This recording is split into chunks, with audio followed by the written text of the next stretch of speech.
ఈరోజు మన కళాశాలలో ఈ వినియోగదారుల సంఘాల సమాఖ్య తరపున అసలు వినియోగదారుడు అంటే ఎవరు, వినియోగదారునికి ఏమి హక్కులు ఉన్నాయి, వినియోగదారునికి సంబంధించి మనం సమాజంలో ఎలాంటి లాభాలు నష్టాలు జరుగుతున్నాయనే విషయాలకు సంబంధించి మీకు ప్రత్యక్షంగా వివరించడానికి రాష్ట్ర అధ్యక్షులు శంకర్లాల్ చౌరాసియా గారు మనకు మీ కొరకు హైదరాబాద్ నుంచి రావడం జరిగింది.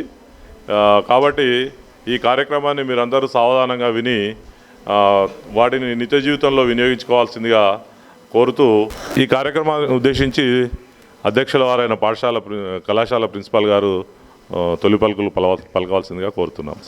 మన కళాశాలలో ఏర్పాటు చేసినటువంటి వినియోగదారుల చైతన్య సదస్సు కోసం రీసోర్స్ పర్సన్గా హైదరాబాద్ నుంచి విచ్చేసిన శంకర్లాల్ చౌర్య గారికి మరియు శ్రీనివాస్ రెడ్డి గారికి, అదేవిధంగా ప్రవీణ్ గారికి, వేదిక మీద ఉన్నటువంటి కళాశాల vice principal Ramaraj Yadav sir గారికి, మరి కొమ్ము వెంకటేష్ సార్, ప్రతాప్ రెడ్డి సార్, తర్వాత అరవింద్ రెడ్డి, సో నాకు మేడం ప్రవీణ గారు, మరి ఇంకా జిల్లా స్థాయి అధికారులు కూడా వచ్చేటటువంటి అవకాశం ఉంది.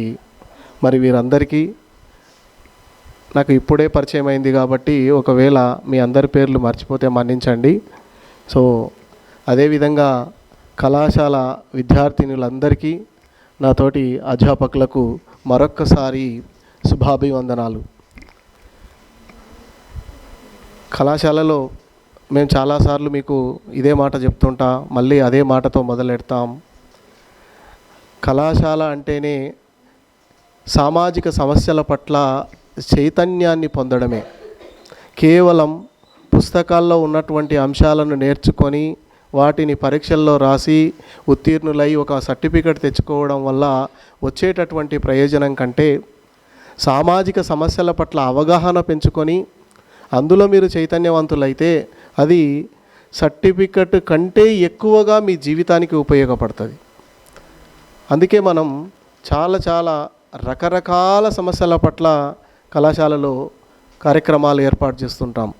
ఇట్లాంటి వాటిలో భాగంగానే ఈరోజు మన కళాశాలలో ఏర్పాటు చేసిన వినియోగదారుల చైతన్య సదస్సు కన్జ్యూమర్ అవేర్నెస్ ప్రోగ్రామ్ నిజానికి దీంట్లో నాకు చాలా స్వార్థం ఉంది ఇందులో.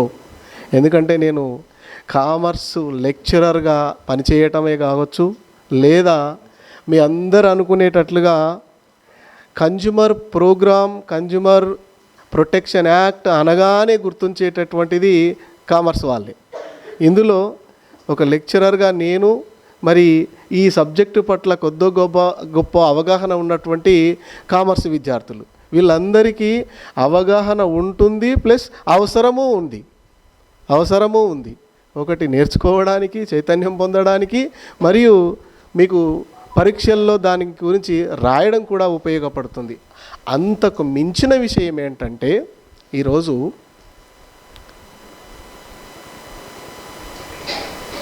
ఇక్కడ ఉంది, అక్కడ ఉంది, ఇక్కడ లేదు అని చెప్పకుండా ఎటువైపు వెళ్ళినా, ఎక్కడ చూసినా మనకు నిత్యావసర వస్తువులు, సేవలలో ఉండేటటువంటి లోపం, అది క్వాలిటీ, క్వాంటిటీ, ధరలు, లేకుంటే సర్వీసు లోపం, ఇలాంటి వాటి పట్ల మనం ఎంత ఎక్కువ మాట్లాడినా తక్కువే. చివరికి ఈరోజు మనం ఏ స్థితికి వచ్చామంటే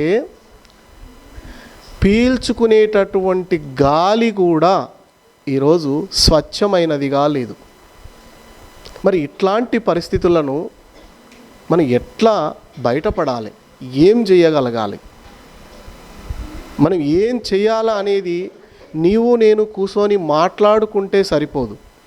ముందు సమస్య ఎక్కడ ఉత్పన్నమవుతుంది, దానికి గల కారణం ఏంటి, దాని పట్ల నీ బాధ్యత ఏంటి, ముందు సమస్యనే రాకుండా నువ్వు చేయగలిగింది ఏంటి ఒక వినియోగదారుడిగా. ఒకవేళ నువ్వు చాలా జాగ్రత్త వహించి నువ్వు అన్ని పనులు చేసినా, అన్ని రకాల చర్యలు తీసుకున్నా, ఆ వస్తువు పట్ల కానీ ఆ సేవ పట్ల కానీ నీకేదైనా నష్టం జరిగినా, లోపం ఉన్నా, మరి మనం ఎవరిని అడగాలి, ఎప్పుడు అడగాలి, ఎక్కడ అడగాలి, ఎలా దాని నుంచి మనం ఉపశమనం పొందాలి, నష్టపరిహారం పొందాలి, మళ్ళీ అదే రకమైనటువంటి నష్టాన్ని సమాజానికి హానికరమైనటువంటి వస్తువులను ఉత్పత్తి చేయడం వల్ల, అందించడం వల్ల కొద్దో గొప్ప లాభం పొందేటటువంటి వ్యాపారస్తులను ఎట్లా మనం పినలైజ్ చేయగలగాలి. సో ఈ అన్ని అంశాలు చాలా సమగ్రంగా కలిగినటువంటి చట్టమే వినియోగదారుల హక్కుల చట్టం, కన్జ్యూమర్ ప్రొటెక్షన్ యాక్ట్. దీని గురించి చెప్పడానికి మనకు సారు హైదరాబాద్ నుంచి చాలా కష్టపడి శ్రమ కోర్చి వచ్చాడు. సో కాబట్టి స్టూడెంట్స్ చాలా గొప్ప అంశంగా మీరు భావించాలి. ఎందుకంటే ఒక వ్యక్తికో, ఒక ప్రాంతానికో, ఒక వర్గానికో సంబంధించినటువంటి అంశం కాదు ఇది. ప్రతి ఒక్కరికి సంబంధించినటువంటి అంశం. అది మీరు ఎన్ని రకాలుగా అనుకున్నా, ఇందులో వర్గం, మతం, కులం, లేకుంటే హైటు, వెయిటు ఇలాంటివి ఏవీ లేవు. అందరికీ వర్తించేటటువంటి అంశం. ఈ వస్తువుల వినియోగం, సేవల వినియోగం అనేది అందరికీ అవసరం కాబట్టి దానివల్ల కలిగేటటువంటి నష్టం మనం నివారించుకోవడానికి మనం ఏం చేయాలో తెలుసుకోవాలి, దానికి ఉన్నటువంటి యంత్రాంగం ఏంటో తెలుసుకోవాలి, దాని పట్ల మన బాధ్యతలు ఏంటో తెలుసుకోవాలి. ఒక బాధ్యత గల పౌరుడిగా ఇలాంటి సదస్సుల వల్ల మీకు కొద్దో గొప్ప చైతన్యం వస్తే దాన్ని ఇక్కడితోని వదిలిపెట్టకుండా మీ ఇంటికి వెళ్ళిన తర్వాత మీ పక్కింటోళ్ళకు చెప్పలేకపోయినా మీ అమ్మకు, మీ నాన్నకు, మీ అక్కకు, మీ తమ్ముడికి చెప్పగలిగితే చాలు. డెఫినెట్గా ఈ సదస్సు యొక్క ప్రయోజనం నెరవేరినట్లుగా భావించవచ్చు. దీని గురించి ఎంతసేపు అయినా మాట్లాడవచ్చు, మళ్ళీ చెప్పగలుగుతున్నాం. ఇట్లనే నిలబడి మీ ముందర ఒక 2 గంటలు మాట్లాడడానికి కూడా నాకు ఎక్కువ అయ్యేదైతే ఏమీ లేదు, అన్నీ మాట్లాడగలుగుతాం. కానీ అంతకు మించిన రెస్పాన్సిబిలిటీతోని రాష్ట్రం నుంచి మనకు శౌర్య సార్ గారు వచ్చారు. ఆయన చాలా బాగా మీకు చెప్పగలుగుతాడు. సో ఇక్కడ వేదిక మీద ఉన్న వీళ్ళందరూ కూడా ఈ విషయం పట్ల చాలా అవగాహన ఉన్నటువంటి వ్యక్తులు, బాధ్యతతో కూడినటువంటి వ్యక్తులు. కాబట్టి వాళ్ళు తమ బాధ్యతగా భావించి సమాజంలో ఉండేటటువంటి ఈ వస్తువులలో లోపాన్ని, లేకుంటే నష్టాన్ని, రకరకాల అంశాలను మీ ముందుకు తేవడానికి వాళ్ళు ప్రయత్నం చేస్తారు. మరి ఇట్లాంటి ఒక మంచి